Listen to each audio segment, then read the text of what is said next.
It's another way to build that environment of we're all enjoying these language concepts, we're having fun, there's no pressure.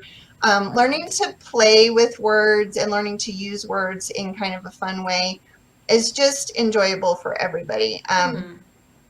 One game that I really like to introduce to my students, and a lot of times families like to play this as well. And I might print out a bunch of, vocabulary pictures for them to use for this, for that visual support. I just call it What Am I? I think a lot of teachers and parents have played this a lot, where you're just describing, um, you're describing an object, any kind of noun. An animal is great for younger kids. So if I'm a cow, I might say, I'm an animal. I live on a farm. I give people milk, and I say moo, right? And so that's just a really great definition of a cow. But it's a game, and you're trying to get someone else to guess. And kids love this because it's that oh, can they guess it? And I'll have them, I have them practice with me, and then we go and we see if someone else can guess it, and they just think it's the coolest thing. And you can make it really simple for younger kids.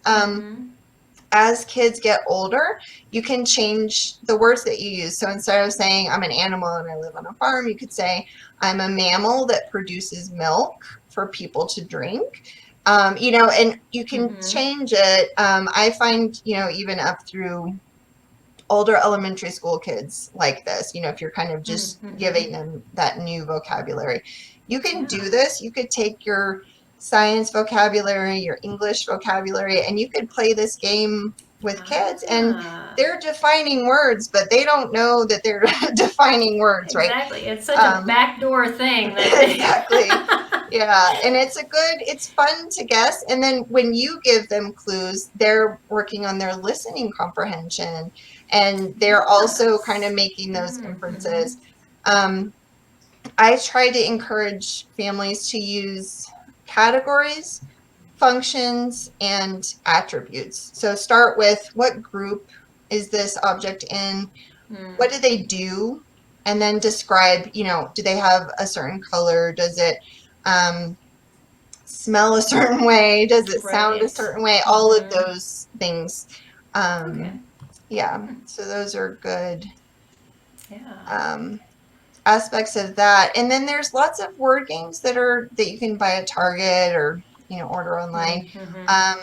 For that, a similar game that's got pictures. It's called Headbands, and the kids wear a little headband around their head, and then they put a picture that's facing out.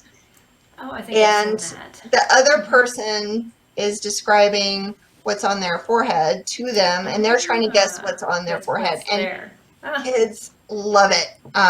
It's also Heads Up, I think, is an electronic version of basically that game.